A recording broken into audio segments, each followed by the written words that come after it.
My name's Sasha, I'm 38, I live in London and I am a social researcher. I've chosen not to reveal my identity partly because in the profession that I'm in, I don't think it would do me any favours to be seen in such a forum talking about this. Not that I'm not expected to have views and not that I wouldn't share those views at work. I'm thinking more for clients. I work in the public sector with the government departments, not least the Home Office. So professionally I'm involved in that area as well, and I wouldn't like that to be compromised at this particular stage in my life. I've probably tried everything apart from heroin. I am a very recent ex-smoker, and I drink alcohol. I started engaging with alcohol probably when I was probably about 14 or 15. Probably smoked around the same age, although I probably had a few before that. Probably started smoking hash maybe around 17. And probably others around the same time. Maybe coke and MDMA and stuff came a bit later. But then E's I was doing around about 17 or 18 as well. The first hour or so of having a night of alcohol is probably the only good thing about it. When you start to be a bit more relaxed, everything's a bit funnier, and you're just feeling a bit buzzy after your first couple of drinks. Everything from there on in is downhill. I drink quite quickly and I can get very drunk, although hopefully I do that less now. But so I think any more than sort of 3 or 4 drinks, you just don't look attractive. You can't hold an argument. You can't, you know, it's just not nice. And hangovers the next morning and doing things that you wouldn't normally do, and yeah, just being that out of control, I guess. I'm very chilled out, relaxed, very much more observant, aware of things. I find that I am, you know, things are much more vivid and much more real, music or movies or whatever. And just the feeling of not being wound up. And I spend quite a lot of my time, you know, either stressed out at work or you know, angsty about other things. And also it's a way to not do anything. I can't really not do anything in my straight head. I have to read or go out or, you know, engage my brain in some way. And sometimes it's nice just being sensory, and I think marijuana does that for me. That's one of the things it does for me. A different way of thinking about things, a different way of perceiving things, a different way of being able to talk to people, just a different feeling. Just being more observant and more intuitive and touchy-feely, having fantastic sex, seeing things differently, listening to music differently, being able to do things like pick out every single instrument on some wicked Stone Roses track, you know, or looking at paintings and seeing things that you haven't seen before, or watching the soaps and just marvelling at things that you wouldn't normally marvel at, just really clever little observations that are in the writing and stuff. Obviously the long-term health thing is about any kind of smoking, really. I know, and obviously I know about all the arguments about you know, what I was going to make some joke there about forgetting, but then it being memory. But about memory, and in young people, schizophrenia.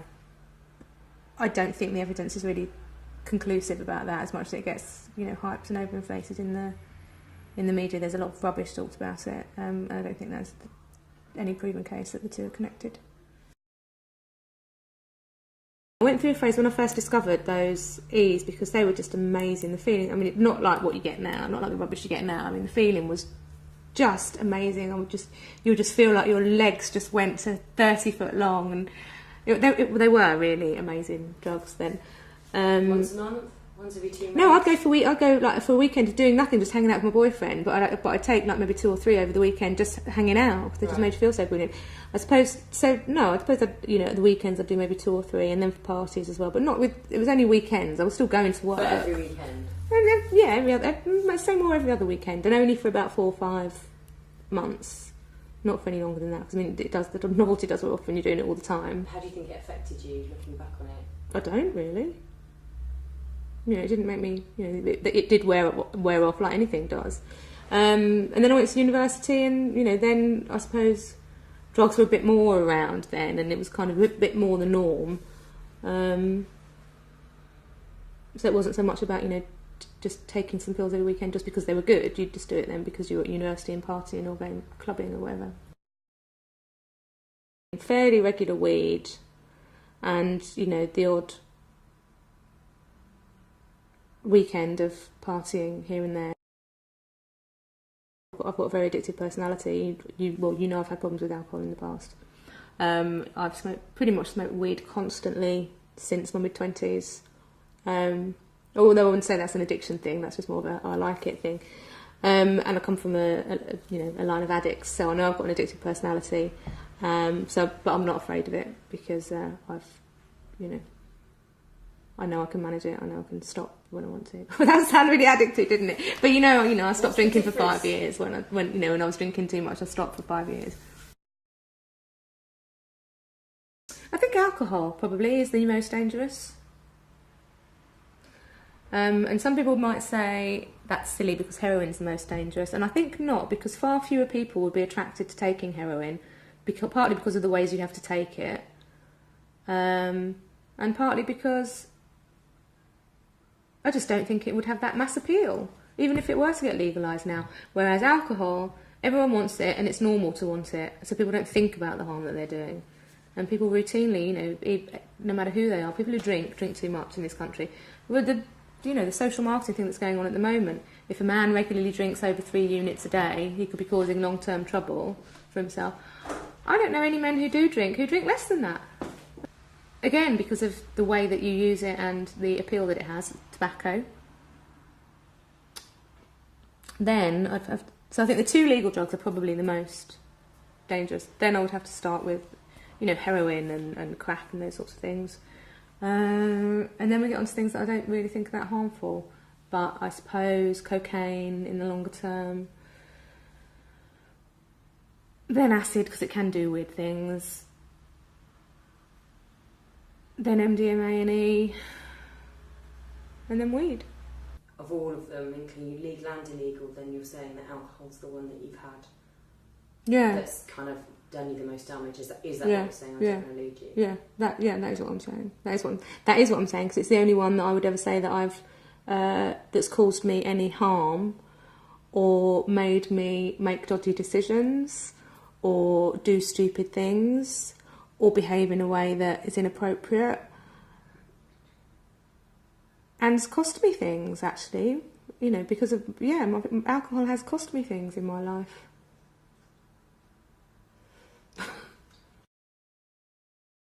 My parents smoke. They've smoked for as long as I have, really. In fact, I think my first boyfriend introduced my mother to smoking with hashish. And that was my first real relationship with smoking as well. And she used to say things to him like, roll us another joint and I'll give you a packet of fags. So she used to give him a packet of fags for a joint. And she's pretty much smoked since then as well. My dad not so much, but he does, every now and then. He'll pretend he doesn't if he doesn't like it. And he'll just say, go on then, I'll give us a toke of that. Go on then if I have to. And makes it like some big deal. Obviously, as someone who occasionally takes illegal drugs, you are a criminal. Yeah. What other laws do you break? God, none. I'm not. I'm just. No, I'd be too scared. No, I'm not a criminal. You laughed when I said you were a criminal. Yeah. Do you not think of yourself as a criminal? No, I'm about as far from a criminal as it's possible to be. I have been really upset lately because I got in trouble. My travel card had run out and I had the next day off work and then I just forgot to renew it the next morning. You don't see yourself as a criminal? No, I mean, I'd never commit any other crime at all. No. You know what the legal penalties are for, say, possessing marijuana in this country? I suspect that if I were found with an ounce on me, I would probably get into a bit of trouble and have a caution. I don't really think that anything that terrible would happen to me because I could get a million excellent character witnesses to say what a, law-abiding, decent, professional citizen I am. I've got no previous convictions for anything at all. I'm eloquent and educated. What about other implications as far as if you're a criminal because you've had weed working with children? It would possibly have implications for me, actually, because I do need to be CRB checked for my work. Most people that I know at work would know that I smoke weed, I'm certainly not the only one. And again, another ridiculous thing, you know, some people can come in on a Monday morning and say, God, man, you know, I was just so wasted this weekend. But if you came in on a Monday morning and like, I had the most wicked MDMA this weekend, do you know what I mean? It's just really, you'd get a very different response. But yeah, no, to some people I would come in and say, you know, God, some wicked drugs this weekend. They certainly wouldn't announce it in the way that you'd announce that you've been twatted.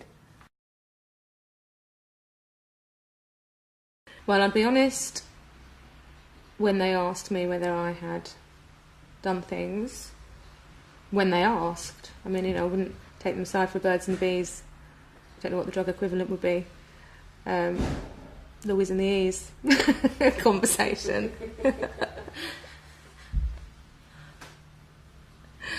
But, you know, they'd come across it at school, and hopefully I'd have the sort of relationship with my children where they'd ask me about it, and I'd tell them the truth, and I'd tell them what my views are. And I would hope, you know, I would be the sort of parent that would let their kids make their mistakes and then sort them out on the other side of it. Because I just don't think that telling kids not to do things or things are bad is necessarily the right way of stopping them from doing things. Alcohol causes all sorts of anger and aggression and violence. Weed doesn't do that, you know. Nobody ever went out and battered somebody over the head for their, you know, because they were stoned. You know, football violence isn't... Look at when they had the football tournaments in Holland. They weren't drunk there, they were stoned. That's why they were so peaceful. You know, quite frankly, you just can't be bothered. We've got 5 minutes left on tape, so...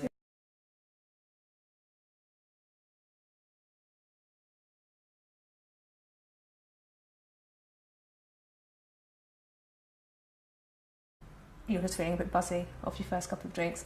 Everything from there on in is downhill. I drink quite quickly and I can get very drunk, although hopefully I do that less now. But, so I think any more than sort of 3 or 4 drinks, you just don't look attractive, you can't hold an argument, you can't, you know, it's just not nice, and hangovers the next morning and doing things that you wouldn't normally do, and yeah, just being that out of control, I guess. My name's Sasha, I'm 38, I live in London, and I am a social researcher. I've chosen not to reveal my identity, partly because in the profession that I'm in, I don't think it would do me any favours to be seen in such a forum talking about this. Not that I'm not expected to have views, and not that I wouldn't share those views at work. I'm thinking more for clients, although I probably had a few before that.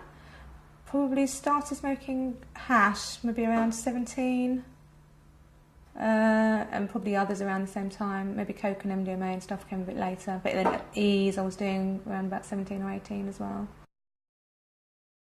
The first hour or so of having a night of alcohol is probably the only good thing about it. When you start to be a bit more relaxed, everything's a bit funnier, and work in the public sector with the government departments, not least the Home Office. So professionally I'm involved in that area as well, and I wouldn't like that to be compromised at this particular stage in my life. I've probably tried everything apart from heroin. I am a very recent ex-smoker, and I drink alcohol. I started engaging with alcohol probably when I was probably about 14 or 15. Probably smoked around the same age. I'm very chilled out, relaxed, very much more observant, aware of things. I find that I am, you know, things are much more vivid and much more real, music or movies or whatever. And just the feeling of not being wound up, and I spend quite a lot of my time, you know, either stressed out at work or you know, angsty about other things.